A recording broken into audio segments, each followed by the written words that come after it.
Hi,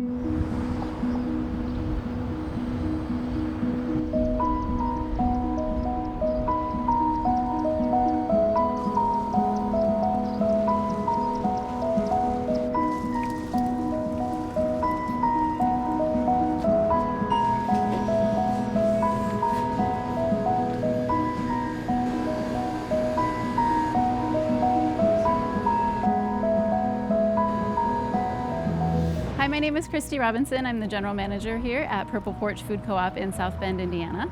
In honor of our annual member meeting this year, you all are going to have the privilege of watching Kane demonstrate some appetizers that are highlighting the bounty of this beautiful area in northern Indiana. So we've pulled some items from each of our departments. So we have meat and dairy, and of course produce and things from our bulk section as well. So I hope you enjoy the appetizers. Sit back, relax, and enjoy the appetizer flight.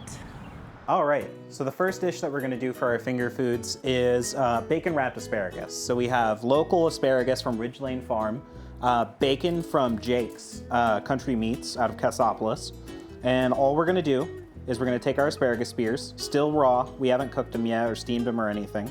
You just wrap it with your bacon and place it seam side down.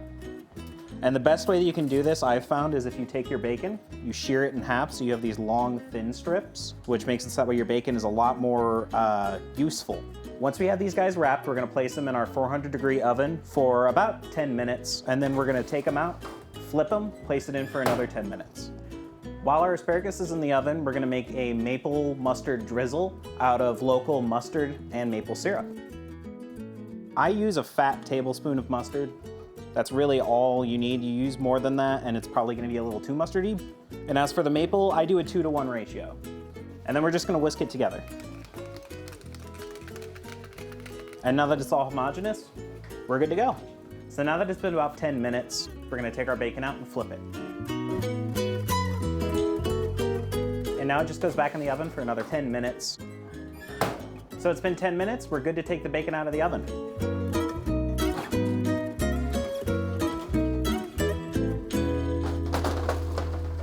That's gonna cool for a bit before we can plate it, otherwise it's gonna be way too dangerous to do right now.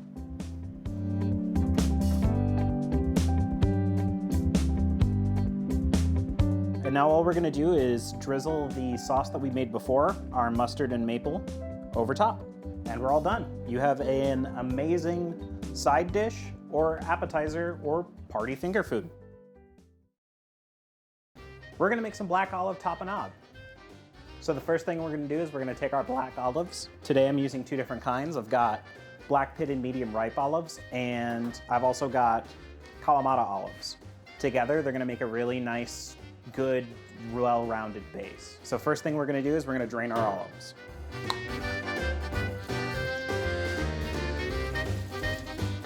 Next, we're just gonna transfer our olives to our food processor. Next, we're gonna add some lemon juice. You only need about 1 tablespoon. Next, we're gonna add a tablespoon of capers. After that, we're gonna do 3 individual anchovies.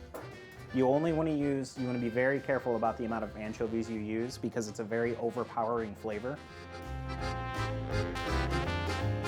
Next, we're gonna use about ½ teaspoon of thyme. I use ground thyme, but you can also use fresh thyme or like thyme leaves. Last thing we're gonna do before we blend it is add a quick glug of olive oil. Should only be about 1/3 cup. Secure our lid.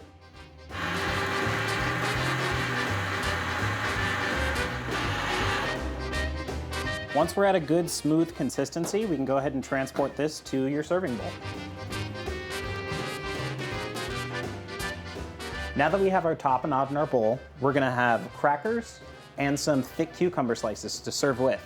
So we're gonna take our local cucumber, we're gonna cut the ends off, and my brother actually taught me this trick, that if you cut it at an angle, doing that helps maintain rigidity in the actual cucumber slice, so that way when you go to dip it in the tapenade, it doesn't snap or break. Lining them up like this makes it just look all nice and pretty. And you can see here too what I'm talking about that angle, with that hard angle of the chip. It's gonna help with the rigidity. And the last thing we're gonna do is we're also gonna add some gluten-free crackers. There you have a party dish. Very easy to make, only a few ingredients, features your very crisp local cucumber, and a very, very fun dip that you'll be able to share with your friends. Oh, before I forget, a little lemon zest goes a long way for this.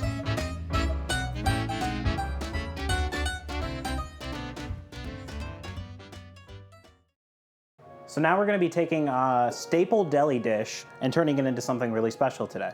So I've got the cashew curry hummus. I've already taken it and put it into its little bowl here. First, we're gonna serve it with some thick apple slices. Just gonna arrange them in our bowl like so. In addition to just looking nice, you know, the spectacle of it, it also is like, you're gonna have these in here, people are gonna be able to grab them very easily. And the thick slice of the apple helps make sure that it doesn't break or fall apart in the pretty thick, creamy hummus. The last thing and the next thing that we're going to do is just toast up some cashews. So I'm gonna get my cast iron going nice and hot. Give it a couple seconds to heat up. It looks like a little bit right now, but what I'm gonna do is once these get all toasted up, I'm gonna give them a quick chop. So these guys are all done. I'm gonna kill the heat, transfer them to my cutting board. And you should know that they're done, the cashews, when they're a nice like toasted color on both sides of them. Just kind of stirring them around really just like helps that. It's always kind of weird to me, like toasted cashews smells like popcorn. All right, and that's all we've done to transform that container of hummus into this very pretty, great toasty smelling like shared party treat. Super good, super impressive to just present to people. And this hummus is something that can be found only in our deli case. Next, what we're gonna do is we're gonna use some dates and we're gonna make some finger food. So the first thing we're gonna do is we're gonna make an incision down the side of the date, just like that. We're gonna open it up and we're gonna remove the pit. Kind of looks like a sliver of a walnut. That's what you're looking for. And you wanna make sure there's no sort of weird flower bud on the end that a lot of dates have from when they were connected to the plant. Now that you've got your date flayed open, I've got two different kinds we're gonna make today. I've got one with a local currant jam and Gouda, and another with a chocolate peanut butter mix and coconut on top. We're gonna try the jam and Gouda one first. So I'm gonna take a spoonful of layman's jam and just go ahead and put it right in there. And it really is as easy as just slipping a piece of Gouda that you've already cut to size, just right in, squishing it a little closed. And there you have your Gouda and jam date. Just like the other date, we're gonna make an incision down the side, remove the pit, and then we're gonna take a scoop of our fresh ground chocolate and peanut butter mix, right in there. We're gonna do a quick sprinkle of coconut. And if you're feeling it, something I've been doing is putting some slivered almonds on top. Helps kind of turn it into like almost like a candy bar. You get the carameliness from the date itself, you get the chocolate and peanut butter, coconut, and the almonds on top. And there you have your candy bar date. Thank you so much for watching. We hope that you enjoyed your flight. And just a reminder that all of the items that you saw today in the demonstration you can purchase in Purple Porch. You can make them at home, you can buy them pre-made. And just a reminder also that when you support Purple Porch, you're really working to help support all of the local farmers, entrepreneurs, and growers in this community. We have over 1,400, almost 1,500 member owners now. And so it's a really great way to help support local, keep your money local. So thank you so much. We really appreciate it. Hope to see you soon.